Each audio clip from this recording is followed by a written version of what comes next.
I don't know about y'all, but 2025 hit different. We didn't just lose stars, we lost the icons who defined our childhoods and our Sunday nights. From rock gods to Hollywood royalty, these are the 16 legends we said goodbye to in 2025. We have to start with the news that broke everyone's heart in December. Rob Reiner. To us, he was Meathead arguing with Archie Bunker, but to the world, he was the genius behind Stand By Me, The Princess Bride, and When Harry Met Sally. The reports out of Brentwood in December were just tragic. He was 78.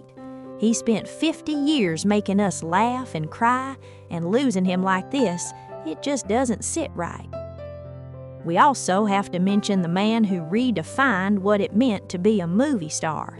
Robert Redford wasn't just a pretty face, though Lord knows he was the handsomest man on earth for about 30 years. He passed away this September at his home in Utah, age 89. You know, right up until the end, he was fighting for independent film. Reports say he spent his final months quiet, just watching the birds in the mountains. There will never be another Sundance Kid. They don't make them like Gene Hackman anymore. The man retired 20 years ago and stayed retired. He wanted no part of the Hollywood circus, and you have to respect that.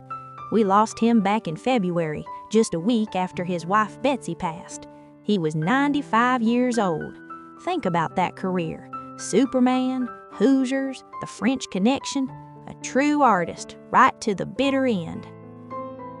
Now this loss took the style right out of Hollywood. Diane Keaton. She passed on October 11th at the age of 79. You know, she taught a whole generation of women that wearing a tie could be the chicest thing in the world. Whether she was the muse in Annie Hall or leading the charge in the First Wives Club, she was always unapologetically herself. Reports say she was still flipping houses and drinking her wine on ice right up until the end. La-di-di, Diane. If you grew up in the 80s, you were a Hulkamaniac. Brother, we lost the biggest icon in wrestling history on July 24th, Hulk Hogan. The man was a real-life superhero to millions of kids. He was 71. Even with all the back surgeries and the walking cane he used in 2025, he never stopped smiling for the fans. He spent his last year down in Florida running his beach shop. Wrestling will never, ever be the same. Folks, this was the shock of the summer. Malcolm Jamal Warner. We all watched him grow up as Theo Huxtable. He was the son America helped raise. To lose him in a drowning accident in Costa Rica this past July, it just doesn't make sense. He was only 54. He was still acting, still directing, and had just won a Grammy. It's a tragic reminder to hug your loved ones tight, because tomorrow is never promised. This one just isn't fair. Michelle Trachtenberg. We lost her on February 26th, and she was only 39 years old.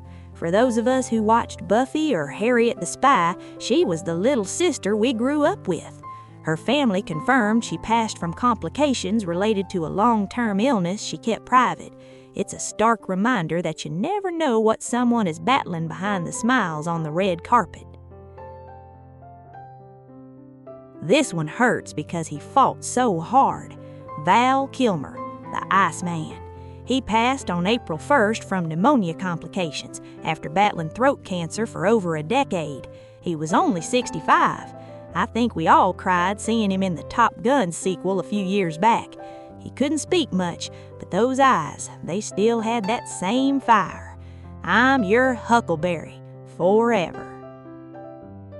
I don't think I ever walked into a bar without wanting to yell, "Norm!" And that is all because of George Wendt. We lost him on May 20th due to heart complications. He was 76. He was the guy on the stool who felt like our best friend for 11 seasons of Cheers. He spent his later years doing theater and always happy to joke about his beer-drinking legacy. Raise a glass for him tonight, folks. If your mom had a TV in the 80s, she was in love with Richard Chamberlain. The king of the miniseries passed away on March 29th at his home in Hawaii. He was 90 years old.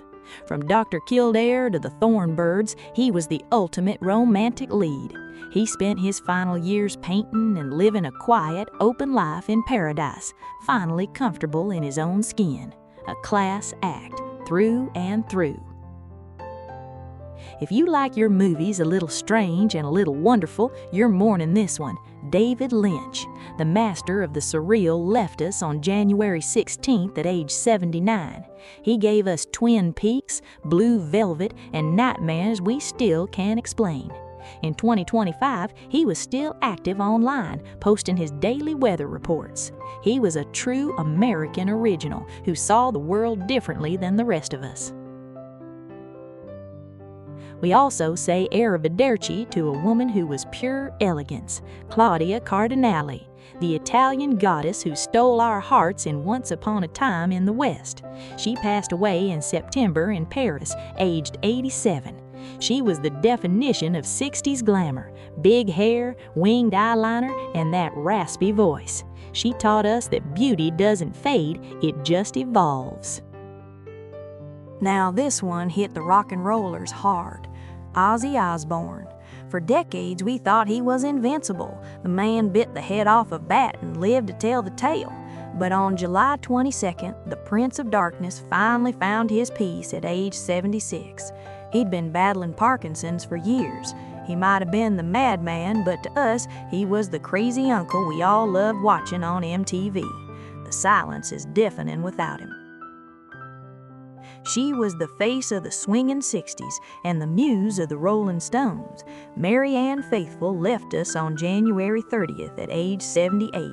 She survived everything the rock and roll lifestyle threw at her: addiction, homelessness, heartbreak, and she turned it all into gritty, beautiful art. She was recording music right up until last year. She didn't just survive the 60s, she outlived them. They called him a genius, and for once that word wasn't hype. Brian Wilson, the mastermind behind the Beach Boys, passed away on June 11th at age 82. He gave us Good Vibrations and God Only Knows, songs that will be played at weddings and funerals for the rest of time. He fought so many demons with his mental health over the decades, but the music always brought him back. I hope he's finally caught that perfect wave. And finally, we lost a man who brought sunshine to the whole world, Jimmy Cliff. The reggae pioneer passed away just recently on November 24th, aged 81. If you've ever hummed I Can See Clearly Now or Many Rivers to Cross, you have Jimmy to thank. He was inducted into the Rock and Roll Hall of Fame back in 2010. The sun is shining a little less bright without him. It's a lot to take in, isn't it? But you know what they say, as long as we keep telling their stories, they aren't truly gone. I want to know down in the comments which one of these losses hit you the hardest. Was it the music of Ozzy, the charm of Redford, or the beauty of Cardinale? I read every single comment, so let me know. And if you want to keep the memories alive, go ahead and click that subscribe button to join the family. We've got a lot more history to uncover together. I'll see y'all in the next one. Take care of yourselves.